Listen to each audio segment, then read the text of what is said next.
মানে আমাদের এখানে যে কমপ্লেন তো মানে গ্রাহকদের কমপ্লেন সবসময় থাকে যে বিশেষত যেটা থাকে যে দ্রব্যমূল্যের দাম বৃদ্ধি বেশি দাম তারপরে ব্যবহারগত যেটা এটা তো থাকেই কিন্তু আজকের আমরা যেটা এটা হচ্ছে যে আমরা একটা চাইছিলাম দীর্ঘদিন থেকে এবং এটা আমাদের যে আগরতলা শহরে যে কিছু ছোট ছোট বাজার আছে ছোট না যেমন বটতলা বাজার লেকচুমনি বাজার দুর্গাচুমনি সেখানে আমরা কি করেছিলাম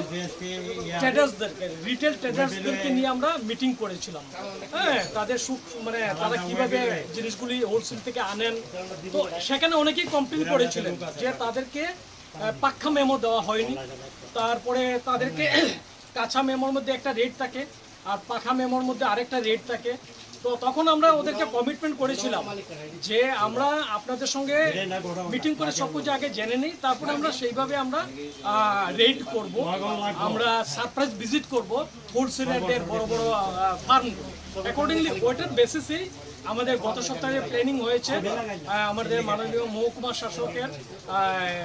নির্দেশে আমরা একটা মিটিং হয়েছে হয় আমরা ডিসিশন নিয়েছি যে along with the security force sufficient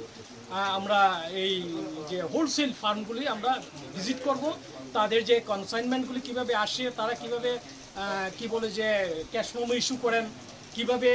ছোট ছোট রিটেলাররা এগুলি রিসিভ করেন তো সেই বেসিসে আমরা বেরিয়েছি আজকে সোমবার আমরা জানা আছে যে পাবলিকরা আমাদের জন্য অফিসে আসেন কিন্তু তারপরেও আমরা বেরিয়েছি তো বেরিয়ে আমরা আজকে এখন যেখানে দাঁড়িয়ে আছি আমরা ওই দোকানেই যে আসবো এমন কোনো টার্গেট না আর ভালোই লাগছে যে এই বর্ষার সময় তাদের দোকানে সাফিসিয়েন্ট স্টক আছে বাট আমাদেরকে যেটা দেখলাম যেটা আমাদের সঙ্গে যেটা মিলেনি সেটা হচ্ছে উনি যে সেল করছেন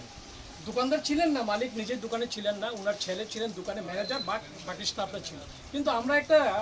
ছোট ভেহিকেলে যখন চালগুলো লোড হচ্ছে আমরা গিয়ে যখন ক্যাশ মেমোটা চাই ও দেখাতে পারলো না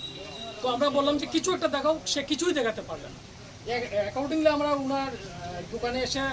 জিজ্ঞেস করলাম চালটা কি আপনার দোকান থেকে বেরিয়েছে উনি বললেন হ্যাঁ তো ভাই আপনি দেন ক্যাশ মেমো দেখান উনি বলছেন যে না ক্যাশ মেমোতে নেই আমি বললাম ঠিক আছে তো ক্যাশ মেমো না হলে যার কাছে আপনি বিক্রি করছেন তাকে আপনি ডাকুন না ওর অ্যাড্রেস ঠিকানা আমার কাছে নেই সেটা আমরা করতে পারবো না আমি তাহলে তো আপনি ক্যাশ মেমো দিতেই হবে বলছে যে ওটা কম্পিউটারে আছে বিকালবেলা যে কম্পিউটার অপারেটর আছে ও বিকালবেলা আসবে এসে ওটা সে বের করবে আমি বললাম this is not the system and rule তখন উনি ওনার বাবাকে ফোন করলেন উনি বাবা আসলেন আসার পরে উনি সুন্দরভাবে ওনার ক্যাশ মেমো বই দেখালেন হ্যাঁ যেটার মধ্যে জিএসটি নাম্বার সিএসটি সব কিছুই আছে তো আমরা তখনই বললাম যে এই ধরনের হার্ড কপি দিলেই হতো আপনি কেন দেননি এগুলি তো স্যাটিসফ্যাক্টরি উত্তর দিতে পারেননি তারপরে আমরা যখন চেক অ্যান্ড ব্যালেন্সে গেলাম যাওয়ার পর আমরা হিউজ স্টক দেখেছি তো আমরা আমাদের যে এই যে স্টকগুলি কবে ঢুকেছে তারপরে কত রেটে ঢুকেছে কিভাবে পারচেজ হয়েছে আমরা এখনও এগুলি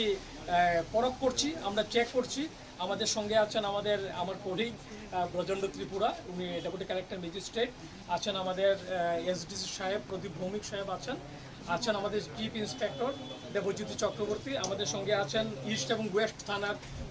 ইন্সপেক্টররা আছেন ওনার ফোর্স নিয়ে তো আমাদের আরও কিছুক্ষণ সময় লাগবে যদি আমরা পারি এখনই আমরা এখানে অন দ্য স্পট আমরা এগুলো ভেরিফাই করবো আর না হলে ওনাদেরকে ডাইরেকশন দেবো আমাদের অফিসে কাগজপত্র নিয়ে যাওয়ার জন্য ফর ফার্দার ভেরিফিকেশন সাধারণ চৌথা দিয়ে যে মালগুলো যায় এটা তো ইলিগেল টোটালি ইলিগেল এগুলি নিয়েই তো আমাদের মাননীয় মন্ত্রী মহোদয় সাহেব আমাদের এবার বসেই এটার উপরে উনি অঙ্গুলি নির্দেশ করেছেন এবং আমাদের ডাইরেক্টর সাহেব আমাদের যিনি প্রিন্সিপাল সেক্রেটারি গভর্নমেন্ট এগুলিই আমরা মানে বলবো কি এটাই হচ্ছে যে কি বলবো যে ক্রেতা সুরক্ষা বলিয়ে যে একটা ব্যাপার আছে ওদেরকে যে ভুক্তা বঞ্চনা করার এটা একটা মেথড কারণ আমি বলবো কি এই যে এখানের মধ্যে লেখা আছে 5240 দীপক মিয়া উনি তো শেষে বলবেন আমরা যদি ওনাকে বলবেন না আমরা তো ইস্যু করিনি এটা ঠিক আছে তো এইগুলি আমরা এবার শক্ত হাতেই আমরা দেখছি আর আশা করি আমরা যারা হোলসেলার আছেন তাদের সহযোগিতা পাবো আমরা কারুর সোশিয়াল প্রেস্টিজ হ্যাম্পার করতে আমরা চাই না আমরা চাইবো যে ওনারা আমাদেরকে কোঅপারেট করবেন নেক্সট থেকে এবং সব দোকানে আমরা পাবো এই আশা রাখছি থ্যাংক ইউ স্যার আপনার নাম আর ডেজিগনেশন আমি রঞ্জিত কুমার দাস আমি ডেপুটি কালেক্টর ম্যাজিস্ট্রেট সদর অফিসে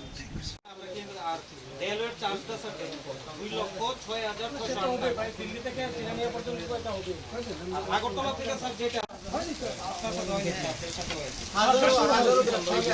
কিন্তু আপনি এরকম যদি কোনো তারপরে দিয়া তারা এই সমস্ত